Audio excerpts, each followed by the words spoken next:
Hello class 8 students, welcome back to the Smart Learning channel. So today we are going to continue chapter number 7, that is conservation of plants and animals.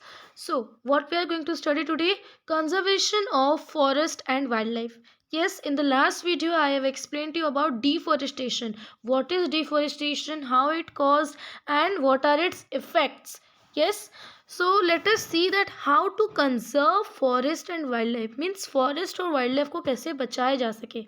Yes, so having become aware of the effects of deforestation, पहेली and भोजो are worried. अब उनको पता चला कि deforestation के क्या क्या effects होते हैं इन्वायरमेंट के ऊपर.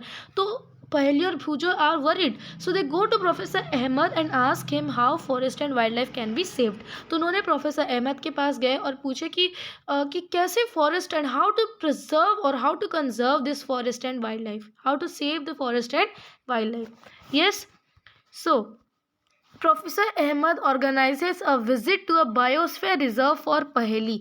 तो प्रोफेसर अहमद ने क्या किया कि बायोस्फीयर रिजर्व, एक मीन्स बायोस्फीयर रिजर्व को उन्होंने जाने का मीन्स डिसाइड किया किसके साथ, पहेली भूजो और उनके क्लासमेट्स के साथ, है ना. अब ये बायोस्फीयर रिजर्व्स क्या होते हैं, चलिए हम लोग इसको देखेंगे. तो he selects a place name Pachmarhi biosphere reserve. तो उन्होंने कहाँ जाने का डिसाइड किया कि पंचमरी बायोस्फीयर रिजर्व वो जाएंगे पहेली भोजो एंड द क्लासमेट्स के साथ. Yes, so he knows that the plants and animals found here are similar to those of the upper Himalayan peaks and those of the lower western Ghats.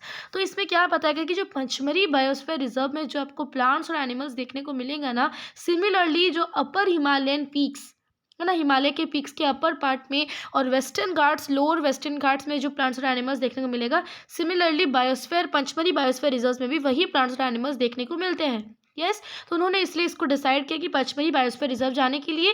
Professor Ahmed believes that the biodiversity found here is unique. Means यहाँ पर जो biodiversity, यहाँ पर जो diversity है, means बहुत सारी चीज़ों के यहाँ पर जो मिलते हैं देखने को, तो वो सब यहाँ का यूनिक है.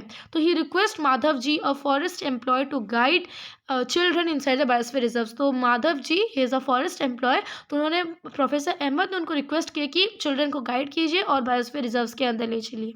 Yes, तो he explains that the preserving areas of such biological importance makes them a part of a national heritage. तो क्यों ये सारे जो प्लांट्स और एनिमल्स को प्रिजर्व किया जाता है, ताकि जो नेक्स्ट जनरेशन को पता चले कि हम लोग का हेरिटेज क्या है. यस, तो अगर प्लांट्स, जो स्पेशली प्लांट्स और एनिमल्स अगर एक्सटिंक्ट ही कर जाएंगे तो नेक्स्ट जनरेशन को पता ही नहीं चलेगा कि ऐसा कुछ प्लांट था बोल के, है ना. सो makes them a part of our national heritage. Okay, so Madhav ji explains to the children that apart from our personal efforts, हम लोग जो efforts डालते हैं, सोसाइटी जो efforts डालते हैं, उसके साथ साथ गवर्नमेंट भी बहुत कुछ करते हैं to preserve this forest and wildlife. Yes, so government agencies also take care of the forest and animals. Government agency भी फॉरेस्ट और एनिमल्स दोनों का केयर करते हैं. द गवर्नमेंट लेज डाउन, तो गवर्नमेंट, अब आपने सब सुना होगा कि बहुत से रूल्स, रेगुलेशंस, पॉलिसीज़ बने गए हैं ये सारे जगह पे, जो national parks, wildlife sanctuary, biosphere reserves में. यस, अगर आप गए होंगे तो आपको पता होगा. So wildlife sanctuaries, national parks, biosphere reserves are protected areas for conservation of plants and animals present in that area. तो हम लोग जब ये चैप्टर स्टार्ट किए थे तब पहली आई थिंक क्वेश्चन पूछी थी कि why these wildlife sanctuaries, national parks and biosphere reserves are made. Why? Because these are the protected areas where animals and plants are protected, है ना. ये कुछ प्रोटेक्टेड एरियाज है जहाँ पर कि एनिमल्स और प्लांट्स प्रोटेक्टली रह सकते हैं without any harm, without any disturbance. So these areas are made wildlife sanctuaries, national parks और biosphere reserves. तो ये सब होते क्या है, this we are going to study in this yellow box. So to protect our flora and fauna, what is this flora and fauna? Flora, that means plant species, fauna, that means animal species, remember. So to protect our flora and fauna and their habitats, protected areas called wildlife sanctuaries, national parks and biosphere reserves have been earmarked. तो इन लोग को बचाने के लिए, to protect the flora and fauna और उनके habitats को बचाने के लिए ये फॉर प्रोटेक्टेड एरियाज जैसे कि wild life sanctuaries, national parks, biosphere reserves बनाए गए हैं. Yes, so plantation, cultivation, grazing, felling trees, hunting and poaching are prohibited there. तो ये जो स्पेशली एरियाज बनाए गए ना, प्रोटेक्टेड एरियाज, हम आपको पहले भी पता था कि गवर्नमेंट बहुत ही रूल्स और रेगुलेशंस, पॉलिसीज बनाए होते हैं. तो यहाँ पर हंटिंग करना, ट्रीज को फॉल करना मीन्स डिफोरेस्टेशन करना, ग्रेजिंग, कल्टिवेशन, प्लांटेशन और जो पोचिंग, जो हार्म पहुंचाना, ये सारे वहाँ पर प्रोहिबिटेड है, मीन्स मना किया गया कि ये सब कुछ नहीं हो सकता उस प्रोटेक्टेड एरियाज में. Yes. Now what is this wild life sanctuaries? Wild life sanctuary से पता चल रहा है कि यहाँ पर एनिमल्स लोगों को प्रोटेक्ट किया जाता है. Animals where animals are protected from any disturbance to them and their habitat. उनको बिना डिस्टर्ब किए वहाँ पर अच्छी तरह से उनको प्रोटेक्ट किया जाता है और उनको उनका हैबिटेट दिया जाता है. उनको मीन्स एक जेल में जैसे रहता है वैसे नहीं, उनको खुली जगह दिया जाती है ताकि वो अच्छी तरह से रह पाए, उनके अपने हैबिटेट में रह पाए, है ना, without any disturbance. National park में भी वही है, areas reserve for wildlife where they can freely use the habitats and natural resources. उनको कुछ मीन्स प्रेशराइज नहीं किया जाता, उनको फ्रीली उस हैबिटेट में रहने को मिलता है प्रोटेक्टली, और नेचुरल रिसोर्सेज को यूज़ करने के लिए भी मिलता है नेशनल पार्क में. What is this biosphere reserve? See, biosphere reserve में plants, animals और traditional life of the tribals सब, और जो सीनरिक चीज़ें होते हैं जो कि ब्यूटी, नेचर ब्यूटी सब चीज़ें होते हैं, उसको भी रखा जाता है बायोस्फीयर रिजर्व में. Biosphere reserve comparatively to wildlife sanctuary national park, it consist of a large areas of protected land for conservation of wildlife, plant, animal resources and traditional life of the tribals living in the area. ठीक है, तो यहाँ पर भी preserve किया जाता है.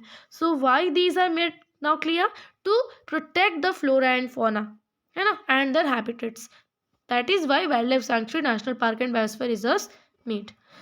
Okay, now there is one more yellow box. What is there? Biosphere. What is this biosphere? Biosphere is that part of the earth in which living organism exist.